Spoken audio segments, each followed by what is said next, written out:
may only be the start of the year, but we may already be having the closest competition to Game of the Year that we've seen in a long time. We are talking about two games that came out only a few weeks apart from each other, but both have vaulted to number one as the top selling game upon release, taking the internet by storm. Both kind of had the same style of gameplay that gamers seem to be looking for nowadays, with more of an open world concept. People seem to just be getting sick of the same recycled PvP games we get every year, with the same Battle Royale and Battle Pass systems. Everyone is looking for something new to experience, which is what these games bring to the table. So what games am I talking about that has piqued the interest of millions of gamers on the internet? These games are none other than Palworld and Helldivers 2. Palworld recently came out on January 19th, with many calling it Pokemon with Guns or a Japanese version of Ark. Although there have been some controversy within the Pokemon community, claiming to have ripped off the creatures of Pokemon, the game's popularity remains generally very positive. The basis of this game is to explore an open world with mysterious creatures called pals, which you can defeat or capture to explore alongside you for your adventure. These pals can also farm, fight, build, and work for you to keep your bases efficiently operational. Exploring in this game takes you through areas with extreme environmental conditions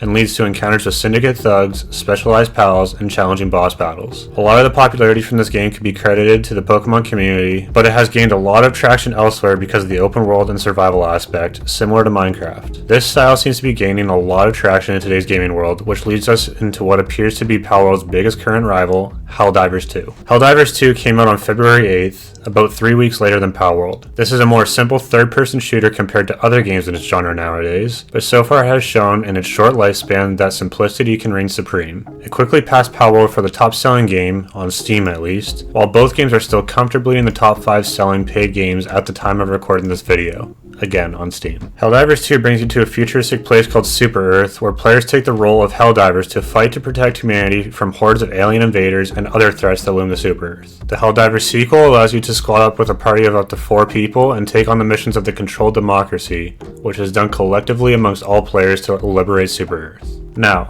how do these games compare, how do they differ, and which one is a leading candidate for Game of the Year? Let's start with the comparisons.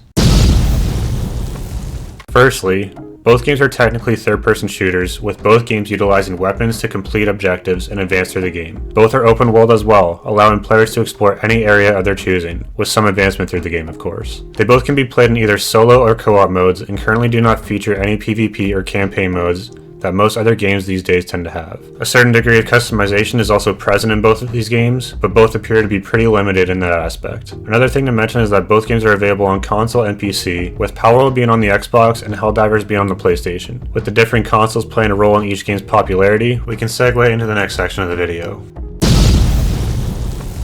As far as the differences go, there aren't as many as you'd think with such little similarities. To start with, Helldivers 2 is more mission-based, where you select the area that needs to be worked on, or liberated for democracy, as they say. Palworld, on the other hand, is more of an open-world adventure/survival game, where you decide what to do in terms of exploring and building your own world. No two Palworlds will be the same with base building involved, which can't be said for Helldivers 2. Secondly, Palworld is a more passive, peaceful game, where you don't usually have much combat unless you engage in it yourself. You could spend an entire day on Palworld and not fight anything, just building and upgrading your base. Whereas in Helldivers 2, it is very action-packed, fighting off alien-like bug creatures until the mission is completed. You're going right into the fight, as you can't do much if you're not fighting off hordes of bugs to liberate sectors of Super Earth. Another difference is that Palworld is definitely the more kid-friendly game here, since Helldivers 2 features a lot more gory animations with blood and guts spilling all over the place, including your character getting covered in said blood and guts. Palworld simply just has the pals fall over when their health bar reaches 0, with the most bothersome thing being the pals rolling all the way down a hill. The last notable difference here that I've seen is that there are no microtransactions in Palworld, but Helldivers 2 does have a section in the game for this. Now, with both similarities and differences out of the way, which game is actually better?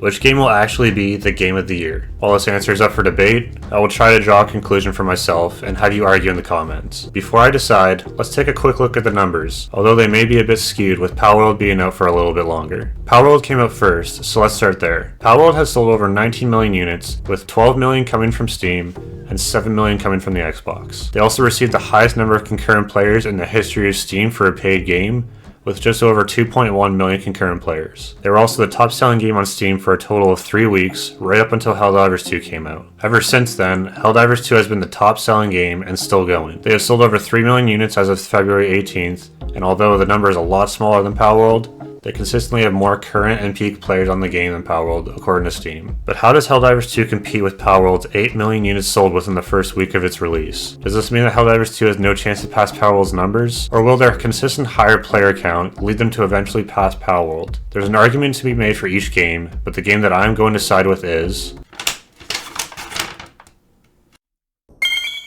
Now don't go hating on me just yet. Allow me to explain. I have played both of these games myself with a good amount of time in each game. The problem here is that I've played both of these games solo, which definitely changes the experience you have in them. The first problem that I have with Helldivers 2 is the servers. When you want to start playing a game right now, you have to boot up the game sometimes several hours beforehand, playing on PC at least, which just doesn't make sense when you can just play Palworld instantly whenever you want to. Aside from that issue, I believe that Helldivers 2 could be a lot more fun with friends to complete missions with, but as a solo player, I just have more fun playing Palworld.